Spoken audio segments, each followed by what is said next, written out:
नमस्कार, जय हिंद बच्चों। मैं अभिषेक आप सभी का विद्या भवन में हार्दिक स्वागत करता हूं।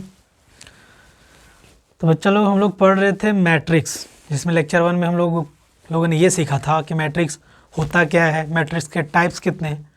हालांकि वो एग्ज़ाम में रेयर केस में आएगा, मतलब नहीं आता है वैसा कुछ, ठीक ना। तो आज जो हम लोग पढ़ेंगे ये एग्ज़ाम पॉइंट ऑफ व्यू से इम्पॉर्टेंट रहेगा MCQ के लिए।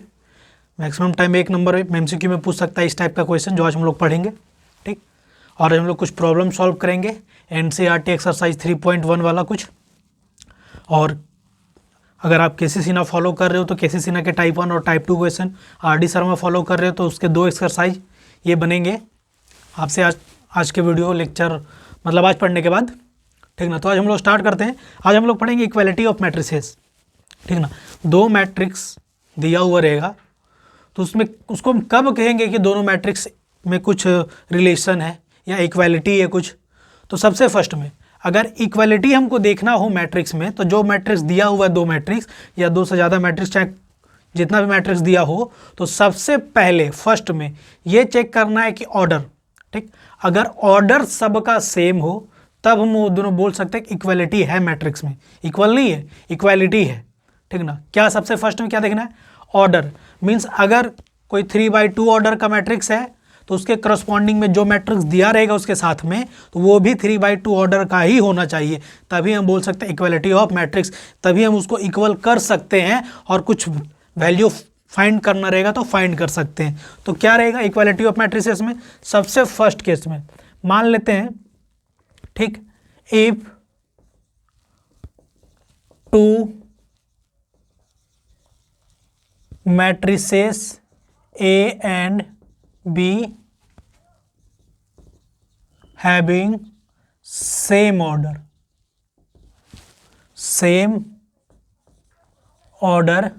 m/n। फर्स्ट में क्या होना चाहिए कि जो 2 मैट्रिक्स दिया रहेगा वो दोनों का एक ऑर्डर सेम होना चाहिए। ऑर्डर में डिफरेंस नहीं, एकदम डिफरेंस नहीं होना चाहिए। अगर ऑर्डर में ज़रा सा भी कुछ इधर उधर हुआ तो इक्वालिटी उसमें नहीं आएगा। फिर उसके बाद दूसरा, अगर ऐसा हो गया, ठीक, तब हम कह सकते हैं कि जो ए का जो मैट्रिक्स होगा, ठीक, ए का जो मैट्रिक्स होगा उसके एलिमेंट क्या होंगे? उसके एलिमेंट होंगे AIJ, कल हम लोग ने ये सीखा था, और बी का, ठीक, एंड बी के जो एलिमेंट होंगे उसके बी मैट्रिक्स के एलिमेंट क्या होंगे? वो होंगे BIJ, ठीक। अगर ऑर्डर सेम हो गया, ठीक, ऑर्डर सेम हो गया, तब हम ये कह सकते हैं कि AIJ equal to BIJ।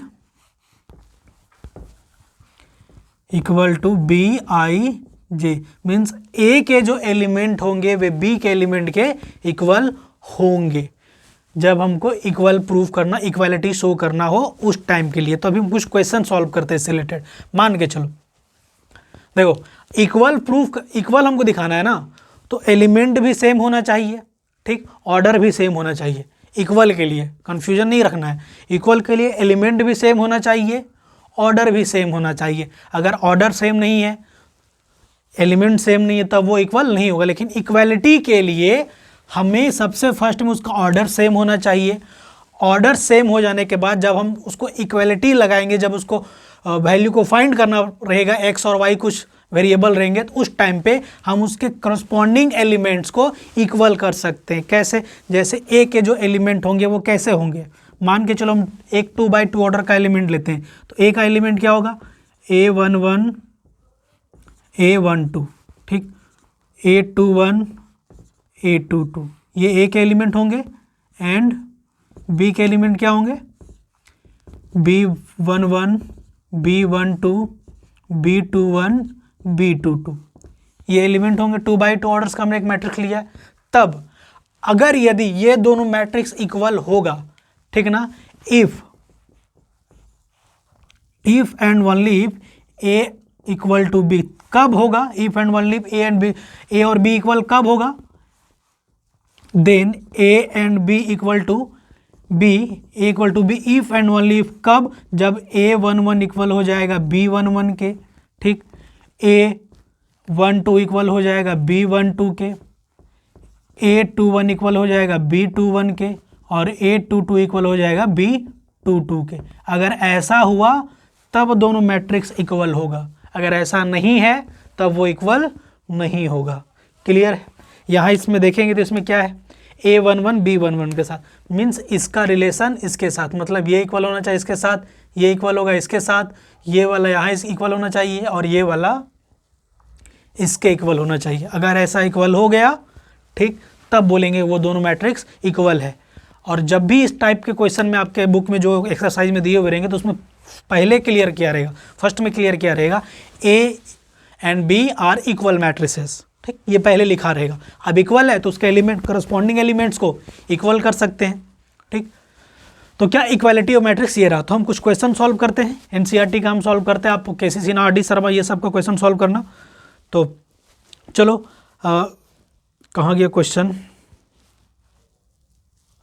Question निकल जाओ।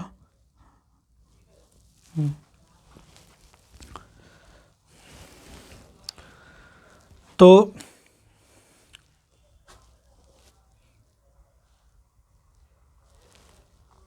फर्स्ट क्वेश्चन ध्यान दो आप लोग। फर्स्ट क्वेश्चन में क्या बोल रहा है, एक मैट्रिक्स दिया हुआ है, जैसे आप देख रहे हो यहाँ पे, इधर देखो, इधर इधर देखो, इधर, ठीक ना, एक मैट्रिक्स दिया हुआ है A इक्वल टू, ठीक ना, उसमें उसके अंदर उसके एलिमेंट्स लिखे हुए हैं और बोल रहा है क्या, फर्स्ट नंबर पे the order of the matrix, order of the matrix निकालना है। क्या होगा ऑर्डर, वो निकल जाएगा, रो और कॉलम्स को काउंट कर लेंगे। तो रो कितने, 1 2 3 रो है, 3 रो है, उसके बाद 1 2 3 4 कॉलम है। तो क्या हो गया order, 3/4। The number of elements, कितने एलिमेंट्स हैं, तो जो ऑर्डर रहता है, ठीक ना, जो ऑर्डर रहता है किसी भी मैट्रिक्स का, जो ऑर्डर होता है उसी को मल्टीप्लाई कर देंगे तो टोटल नंबर ऑफ एलिमेंट्स निकल जाएगा, ठीक। जैसे में इस मैट्रिक्स में क्या दिया हुआ है, इस मैट्रिक्स में दिया हुआ है हमारा 4/3 ऑर्डर, 3/4 ऑर्डर का है ये, ठीक, क्या है ये, 3/4 ऑर्डर का मैट्रिक्स है। तो टोटल एलिमेंट जब पूछेगा ना तो ये दोनों को मल्टीप्लाई करके सीधा कर देना, मल्टीप्लाई कर देंगे तो मिल गया 12, तो 12 एलिमेंट्स हो गया। Right the elements A13 A21 A33 A24 और A23, ये एलिमेंट्स को लिखना है, तो लिखा जाएगा यहीं से। उसके बाद क्वेश्चन नंबर 2, क्वेश्चन नंबर 2 क्या कर रहा है, if a matrix has 24 elements, question आप लोग देखो यहाँ पे, if a matrix has 24 element what are the possible order it can have. एक मैट्रिक्स है, ठीक ना, जिसमें टोटल एलिमेंट 24 है, कितने हैं, 24 एलिमेंट है, तो उसका पॉसिबल ऑर्डर कितना कितना हो सकता है। तो देखो, जब ऑर्डर दिया रहता था तो हमने एलिमेंट निकाल लिया, अब एलिमेंट दिया हुआ है तो हम लोग ऑर्डर फाइंड करेंगे कैसे, जैसे 24 दिया हुआ है ना, 24 है ये, तो इसका हम लोग प्राइम फैक्टराइजेशन करेंगे। कैसे, क्या करेंगे, प्राइम फैक्टराइजेशन। कैसे, हम 24 को क्या क्या लिख सकते हैं, लिख सकते हैं 1 × 24, ठीक, फिर क्या लिख सकते हैं 24 × 1, इसी को उलट देना एक बार, फिर और क्या लिख सकते हैं 2 × 12, फिर इसी को उलट देना है तो 12 × 2, फिर और क्या लिख सकते हैं 3 × 8, और क्या लिख सकते हैं 8 × 3, फिर और क्या लिख सकते हैं 4 × 6, और क्या लिख सकते हैं 6 × 4। इतना लिखे, हो गया। अब उसके बाद 12 वाला यहाँ लिखाया हुआ है, ठीक। तो ये हो गया इसका पॉसिबल ऑर्डर, कि अगर 24 एलिमेंट्स होगा किसी में तो उसके पॉसिबल ऑर्डर इतने होंगे, जिसमें से ये फर्स्ट वाला रो को इंडिकेट कर रहा है और सेकेंड वाला वैल्यू कॉलम को इंडिकेट कर रहा है। तो फर्स्ट वाला में क्या हो गया, एक रो होगा, 1 रो होगा, 24 कॉलम्स होंगे उसमें। क्लियर है, 1 रो होगा, 24 कॉलम्स होंगे, मीन्स मैट्रिक्स ऐसे ऐसे वाला, इस तरह से मैट्रिक्स बनेगा वो, ठीक। क्लियर है। उसके बाद व्हाट, उसके बाद है what if it has 13 element. अब क्या हो अगर उसमें 13 एलिमेंट होगा, जब 13 एलिमेंट होगा तो उसमें उसको कितने ऑर्डर से लिखा जा सकता है, कितना उसका ऑर्डर होगा। तो जब एग्जाम में बनाएंगे तो कुछ नहीं करना है, लिखना है total number of elements equal to, मान लो 13, देयरफॉर हम इसको लिख सकते हैं 1 × 13 therefore order of matrix will be क्या क्या होगा, 1 इंटू 13, 13 इंटू 1। ये इसमें भी ऐसा ही लिखना है, सिंपल है। उसके बाद क्वेश्चन नंबर 3, क्वेश्चन नंबर 3 भी बन जाएगा। ध्यान दो, क्वेश्चन नंबर 3, देखो क्वेश्चन नंबर 3 भी बन जाएगा। ठीक, उसके बाद क्वेश्चन नंबर 4 कर रहा है कंस्ट्रक्ट अ मैट्रिक्स। हम कंस्ट्रक्ट अ 2 बाई 2 मैट्रिक्स, एक 2 बाई 2 मैट्रिक्स को कंस्ट्रक्ट करना है।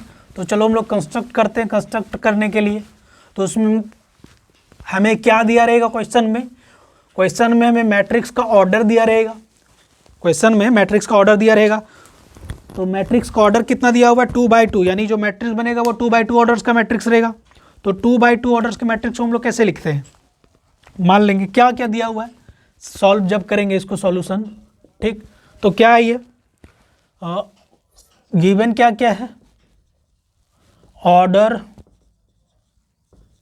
Of matrix equal to 2 by 2, let A equal to मान लेंगे A11 A12 A21 A22, ये हमने मैट्रिक्स मान लिया। ठीक, और इसके साथ कंडीशन क्या दिया हुआ है कि AI जो है AIJ इक्वल टू वो क्या है, I plus J whole square by 2, I plus J का होल स्क्वायर बाई 2। ठीक, ये कंडीशन दिया हुआ, मतलब यहाँ जो एलिमेंट्स होंगे, ठीक ना, यहाँ जो एलिमेंट्स होगा उसका कंडीशन ये दिया हुआ कि I प्लस जे का whole square by 2, whole square of I plus J by 2 ये होगा। अब बताओ यहाँ से I और J क्या है, I और J हमारा है, जैसे ये वाला जो वैल्यू है फर्स्ट वाला, ये I वैल्यू होता है और ये बाद वाला J का वैल्यू होता है। ये कल भी हमने बताया था, ठीक, पिछले वीडियो में। ठीक, ये I J हो गया, तो I और J का वैल्यू ही रखना है। कैसे रखेंगे, तो फर्स्ट में क्या है, फर्स्ट एलिमेंट के लिए A11, ठीक, A11 इक्वल टू क्या हो जाएगा, I कितना है, I है 1, J कितना है, J भी है 1, तो 1 प्लस 1 का स्क्वायर बाई 2, यानी 1 प्लस 1 हो जाएगा 2 का स्क्वायर बाई 2, एक 2 से ये स्क्वायर कैंसिल हो जाएगा, तो सिर्फ क्या बचेगा 2, यानी A11 का वैल्यू 2 मिल गया। उसके बाद फिर A12, ये A12, I का वैल्यू 1, J का वैल्यू 2 बाई 2, इसका स्क्वायर, तो ये हो जाएगा 2 प्लस 1 3, 3 का स्क्वायर 9, तो ये हो गया 9 बाई 2 A12। उसके बाद A13, ये क्या हो गया, ये 1 प्लस 3 का स्क्वायर बाई 2, सॉरी 1 3 कहाँ से आ गया, ये 2 1 होगा ना, 2 प्लस 1 बाई 2, फिर से ये आ जाएगा 9 बाई 2, फिर A22 इक्वल टू क्या मिलेगा, 2 प्लस 2 बाई 2, तो ये 2 प्लस 2 क्या हो गया 4, 4 का whole square 16, 16 by 2 equal to 8, तो सारा वैल्यू मिल गया। देयरफॉर अब आगे क्या कर देंगे, A इक्वल टू सभी वैल्यू को जो जो मिला है उसको उठा के यहाँ पे रख देना है। तो क्या मिला, A11 मिला है 2, उसके बाद A12 9 बाई 2, ये भी 9 बाई 2 और ये 8, ये हो गया आंसर। क्लियर है, समझ में आ गई क्या करना है इसको। बस ऐसे ही और जो 2 क्वेश्चन हैं, ठीक, वो भी बन जाएंगे सिंपली। A11 के जगह जो I है उसके जगह पे वैसे वैसे वैल्यू रख देना I और J का। चलो अब आगे चलते हैं, आगे हम लोग बनाते हैं क्वेश्चन नंबर 5 वाला में। देखो 5 वाला का जो फर्स्ट है क्वेश्चन नंबर, यहाँ पे ध्यान दो,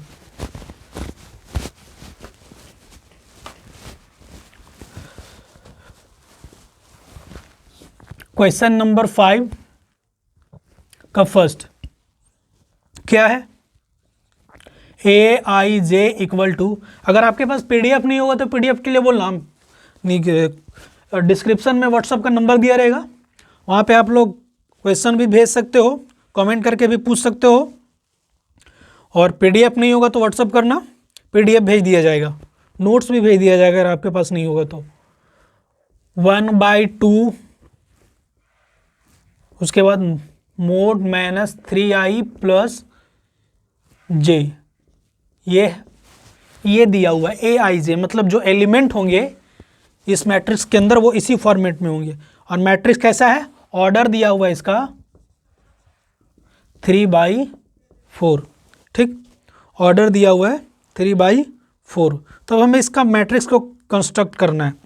तो फिर से मान लेंगे a इक्वल टू क्या, 3/4 ऑर्डर का मतलब 3 रो और 4 column, a11, a12, a13, a14, a21, a22, a23, a24, a31, a32, a33, a34। ये हो गया, इसका ऑर्डर कितना हो जाएगा 3/4। ये अब बस इसी का वैल्यू उठा उठा यहाँ पुट करना है। कैसे, सबसे फर्स्ट में हम निकालते a11, a11 क्या हो जाएगा, i का वैल्यू 1 और j का भी वैल्यू 1, तो इधर बाहर 1/2 है, मॉडुलस है -3 × 1 + 1, ठीक, 1/2 -3 + 1, तो ये क्या मिलेगा 1/2 और इधर मिलेगा -2।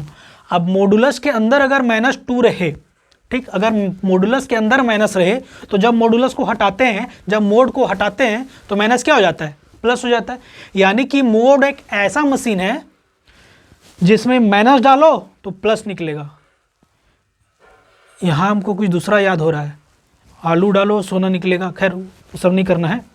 यहाँ ये देखना है कि माइनस डालो प्लस निकलेगा। कैसा मशीन है मॉडुलस, एक ऐसा मशीन है जिसमें से नेगेटिव नंबर डालो तो पॉजिटिव नंबर करके देगा, ठीक, इधर से आलू डालो उधर से सोना निकल लो, गलत बात है, सब ऐसा नहीं होता है। चलो, तो ये क्या हो गया 1/2 × 2, क्या मिल गया, ये 1, तो ये मिल गया a11 का वैल्यू, ठीक। इसी तरह से a22 का वैल्यू a12 का वैल्यू निकालेंगे, a13 का वैल्यू निकालेंगे, और सब का जब वैल्यू निकल जाएगा तो इस फॉर्मेट पे इस एलिमेंट में जैसा हम लोग लिखे हैं इसी के जैसा यहाँ पे लास्ट में लिख देंगे तो वो आंसर हो जाएगा। क्लियर है, बन जाएगा, नहीं बनता है तो कमेंट करो, ठीक ना, लेकिन बनाना जरूर। देखो भाई, फिजिक्स केमिस्ट्री आप लोग रट लोगे हो जाएगा, लेकिन मैथ में आप कितना रटोगे भाई, क्वेश्चन लिमिट नहीं ना इसमें।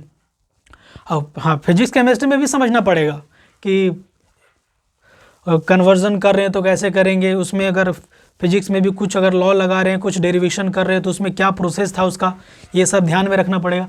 लेकिन प्रैक्टिस, जब तक प्रैक्टिस नहीं करोगे तब तक नहीं होगा बच्चा, इसलिए प्रैक्टिस एकदम जम के करो, तभी एग्जाम में ना मतलब क्वेश्चन देखते ही लगेगा कि इसका आंसर तो हम जानते हैं, मुंह में याद रहेगा। प्रैक्टिस ही नहीं करोगे तो पढ़ने टाइम तो लगेगा हाँ ये तो बहुत आसान है, तो हलवा है, लेकिन जब 2 महीने 3 महीने के बाद जब उसको रिटर्न देखोगे वापस फिर से, तब लगेगा बाबा ये कौन चीज़ है, ये कौन दुनिया, कौन ग्रह से आया ये वाला, हमारा तो पता नहीं चल रहा है, ऐसा फील होगा। तो ऐसा नहीं करना है ना, पढ़ते रहो और प्रैक्टिस करते रहो, प्रैक्टिस करते रहोगे ना तो भूलोगे नहीं। अगर प्रैक्टिस करना छोड़ दोगे तो फिर भैया कोई उपाय नहीं है, भूल जाओगे, ठीक। तो अब आगे हम लोग चलते हैं क्वेश्चन नंबर 6, ठीक, क्वेश्चन नंबर 6। तो क्वेश्चन नंबर 6 बोल रहा है भैया, आप देखो, तो फर्स्ट क्वेश्चन हम बनाते हैं क्वेश्चन नंबर 6।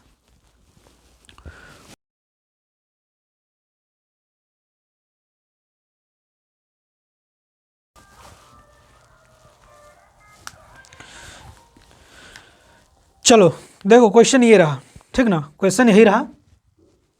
अब हमें से यहाँ से एक्स वाई जेड का वैल्यू फाइंड करना है, ठीक ना, एक्स वाई और जेड का वैल्यू फाइंड करना है। क्या करना है, एक्स का वैल्यू निकालना है, वाई का वैल्यू निकालना है और जेड का वैल्यू, ये तीनों का वैल्यू निकालना है। तो कैसे निकालेंगे, तो ध्यान दो, यहाँ पे इक्वल साइन लगाए हो, यहाँ पे क्या है, ये इक्वल साइन है ना, इक्वल साइन है मीन्स ये दोनों इक्वल मैट्रिक्स है, ठीक। अब इक्वल मैट्रिक्स में हम लोग क्या करते थे, उसके करस्पॉन्डिंग एलिमेंट्स को इक्वल कर देते थे। इधर अलग अलग नहीं है, ये सिंगल कॉलम वाला है, इसमें और दूसरा कॉलम नहीं है, ठीक ना, ऐसा नहीं कि इसको अलग समय नहीं, देखो प्लस के साथ कनेक्टेड है वो, ठीक। तो क्या है, ये दोनों इक्वल मैट्रिक्स है। जब इक्वल मैट्रिक्स है तो डायरेक्ट करेंगे, क्या करेंगे, उसके जो करस्पॉन्डिंग एलिमेंट्स है उसको इक्वल कर देंगे। तो यहाँ y किसके साथ इक्वल हो जाएगा, इस 4 के साथ, z किसके साथ इक्वल हो जाएगा, 3 के साथ, x किसके साथ इक्वल हो जाएगा, 1 के साथ। तो डायरेक्ट आंसर MCQ में ऐसा रह सकता है। तो क्या मिल गया, x equal to 1, y equal to 4 और z इक्वल टू 3, यही आंसर, कुछ नहीं करना था, डायरेक्ट आंसर हो गया। इसमें ध्यान दो, x plus Y 5 plus Z 2xy, और इधर वो मैट्रिक्स है, दोनों इसमें भी इक्वल है। क्या करना है, करस्पॉन्डिंग एलिमेंट्स को इक्वल कर देना है, ठीक ना। तो हम कैसे भी कर सकते हैं, यहाँ से भी पहले कर सकते हैं, पहले इधर से भी कर सकते हैं। यहाँ से करेंगे तो डायरेक्ट पहले जेड का वैल्यू निकलेगा, ठीक। तो क्या करते हैं, x plus Y equal to है ये 6 है, x plus Y equal to है ये 6। दूसरा में क्या है, एक्स वाई इक्वल टू है कितना है भाई, एक्स वाई इक्वल टू है 8। ये वाला इसके साथ, कहाँ भाग रहा है, ये इसके साथ हो गया, ये वाला इसके साथ चला जाएगा और ये वाला इसके साथ। तो 5 प्लस जेड इक्वल टू 8, यहाँ से जेड का वैल्यू क्या मिलेगा, जेड इक्वल टू 3 मिल जाएगा बच्चा, एक वैल्यू मिला, इधर जाएगा तो माइनस हो जाएगा, तो जेड इक्वल टू 3। अब ये दोनों इक्वेशन को हम लोग सॉल्व करते हैं, इक्वेशन 1 और इक्वेशन 2 को हम लोग सॉल्व करते हैं। तो एक काम करो, ठीक ना, या तो इससे x को फ्री कर दो या तो फिर इससे x को फ्री कर दो, किसी से भी फ्री कर दो, जिससे मन है उससे फ्री कर दो। तो इससे फ्री करते हैं, ठीक ना, क्या करते हैं, इससे फ्री करते हैं। तो फ्रॉम टू से क्या हो जाएगा, ये एक्स वाई इक्वल टू 8 है, तो x इक्वल टू क्या हो जाएगा, ये 8 बाई वाई हो जाएगा, ठीक, 8 बाई वाई। अब इसका वैल्यू उठा के यहाँ पे पुट कर दो, ठीक, कोई दिक्कत नहीं है। तो ये हो गया कितना, x प्लस फ्रॉम 1 से चल रहा है, तो x plus Y equal to 6। अब x का वैल्यू है 8 बाई वाई, तो 8 by y plus Y equal to 6। तो ये क्या मिला, इधर ध्यान दो, ये मिलेगा y by 8 plus y square equal to 6, यानी ये इधर चला जाएगा तो क्या मिलेगा, 8 plus y square equal to 6y। इसको भी इधर ले आओ तो क्या मिलेगा, y square minus 6y plus 8 equal to 0, ठीक। अब इसको फैक्टराइज कर दो, y square equal to minus 4y minus 2y plus 8 equal to 0। यहाँ से y कॉमन लेंगे तो y माइनस 4, यहाँ से माइनस 2 कॉमन लेंगे तो y माइनस 4 इक्वल टू 0। तो एक मिलेगा मेरे को y minus 2 y minus 4 equal to 0। तो y का वैल्यू एक बार 2 मिलेगा और एक बार 4 मिलेगा, ठीक, मिल गया। एक बार y का वैल्यू 2 मिलेगा और एक बार 4 मिलेगा, ठीक। अब किसी एक वैल्यू को उठा के इसमें सब्स्टिट्यूट कर देंगे तो x का भी 2 वैल्यू मिल जाएगा, x का भी 2 वैल्यू मिल जाएगा। नाउ अगेन फ्रॉम 1, फिर से 1 से चल रहे क्या है, x plus Y equal to 6। तो अब हम x का y का वैल्यू 2 पुट कर रहे हैं, ठीक। तो x का वैल्यू मिल गया 4, y इक्वल टू 2 पुट करें, बार पुट y इक्वल टू 4, तब क्या मिलेगा, x plus Y equal to 6। तो x प्लस 4 इक्वल टू 6, तो x बराबर क्या मिल गया, बार 2, ठीक, x बराबर 2। तो सब का वैल्यू मिल गया, z का वैल्यू यहाँ मिल गया, y का वैल्यू यहाँ मिल गया और x का भी वैल्यू यहाँ मिल गया, 2 वैल्यू मिल गया x का भी। क्लियर है, कोई दिक्कत, चलो बहुत बेहतर, बहुत बढ़िया।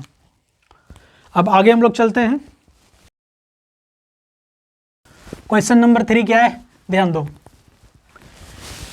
इसमें भी इक्वेट करेंगे, ठीक। तो क्या मिलेगा, x plus y plus z equal to 9, x plus z equal to 5, y plus z equal to 7। इसको इक्वेशन 1 बोल देते हैं, इसको इक्वेशन 2 और ये इक्वेशन 3। तो अब देखो ध्यान दो, क्या है, y प्लस जेड यहाँ भी है, ध्यान दो, y प्लस जेड यहाँ भी है और यहाँ भी है, और यहाँ पे y प्लस जेड का वैल्यू कितना है, 7। तो इस 7 को यहाँ पे सब्स्टिट्यूट कर सकते हैं ना, ठीक। तो क्या करेंगे अब हम लोग, चलेंगे फ्रॉम 1 एंड 3, क्या मिलेगा, x प्लस ये y प्लस जेड का वैल्यू को यहाँ पे सब्स्टिट्यूट कर देंगे तो क्या मिलेगा, ये 7 इक्वल टू 9, तो x इक्वल टू क्या मिल गया, 2, ये मिला। अब इस x के वैल्यू को यहाँ पे सब्स्टिट्यूट कर देंगे। नाउ फ्रॉम इक्वेशन 2 क्या है, x plus z equal to 5, तो 2 प्लस जेड इक्वल टू 5, तो z इक्वल टू क्या मिल गया, 3, z इक्वल टू क्या मिल गया, 3। क्लियर। इसके बाद ध्यान दो, x भी मिल गया, z भी मिल गया, बचा है y, और y जिस z के वैल्यू को यहाँ पे सब्स्टिट्यूट कर देंगे। Now from 3 y plus z equal to 7, y plus 3 equal to 7, तो y इक्वल टू क्या मिल जाएगा, 4। ये सारा वैल्यू मिल गया, आंसर। क्लियर है, कोई दिक्कत एकदम नहीं होना चाहिए, ठीक।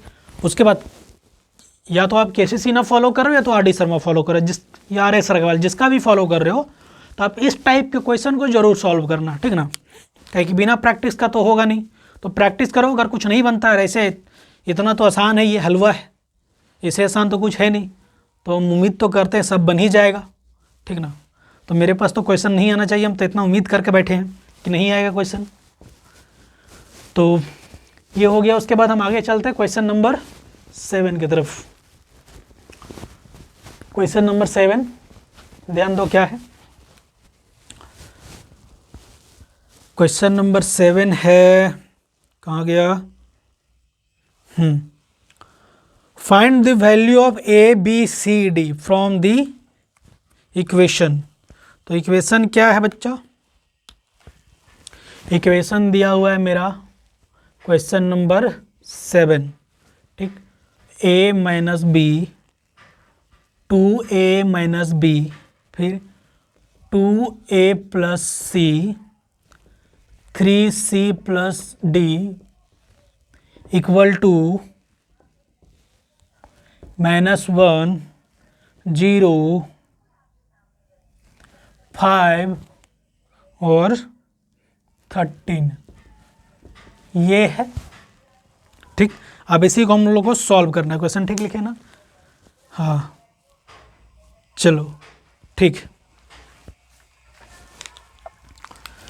तब इसको सॉल्व करते हैं। देखो फिर से, ये इक्वल हो जाएगा इसके, ये इक्वल हो जाएगा इसके, ये इसके, और ये एग्जाम ऐसे तीर खींच मत करना, हम समझाने के लिए करते हैं, कॉपी में ऐसे खींचतान मत कर देना, ठीक ना, बाउंड्री मत लगा देना। तो क्या हो जाएगा, a minus b equal to -1, ठीक।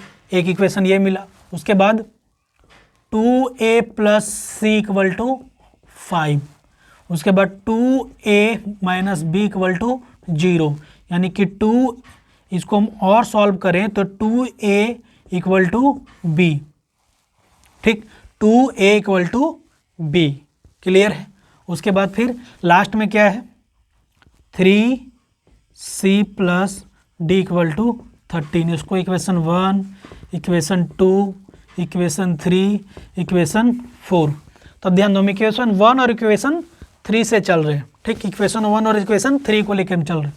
तो क्या है, फ्रॉम इक्वेशन 1 एंड 3, तो इक्वेशन 3 में b का वैल्यू है 2a, ध्यान देना, इक्वेशन 3 में b का वैल्यू है 2a, इसको ऐसे भी लिख सकते हैं ना, b इक्वल टू 2a, यही चीज़ है। अब इस b के वैल्यू को उठा के यहाँ पे सब्स्टिट्यूट कर देंगे, तो क्या है, a minus b equal to -1, तो b का वैल्यू है -2a, तो a minus 2a equal to -1।